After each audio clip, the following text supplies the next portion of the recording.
హంసరాజ్ అయ్యర్ గారు 1954 నవంబర్ 11న మహారాష్ట్రలోని నాందేడ్ జిల్లాలోని ఒక చిన్న గ్రామంలో ఒక సాధారణ రైతు కుటుంబంలో జన్మించడం జరిగింది.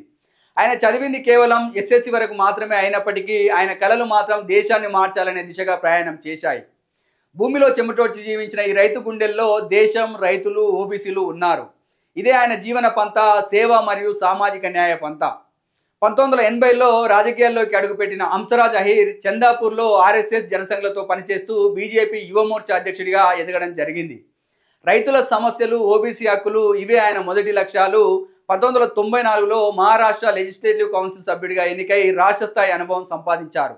తర్వాత 1996లో చంద్రాపూర్ నుండి లోక్సభకు ఎన్నికయ్యారు. 2004, 2009, 2014లో వరుసగా 4 సార్లు గెలిచి ప్రజల విశ్వాసాన్ని గెలుచుకున్నారు. పార్లమెంట్లో ఆయన పనితీరు విశేషంగా నిలిచింది. స్పీకర్ సోమనాథ్ చటర్జీ ఆయన రోల్ మోడల్ ఎంపీ అని ప్రశంసించారు. 15వ లోక్సభలో ఆయన 24 బిల్లులు ప్రవేశపెట్టడం జరిగింది. ప్రైమ్ పాయింట్ ఫౌండేషన్ నుండి 5 సార్లు సంసద్ రత్న అవార్డు అందుకోవడం జరిగింది.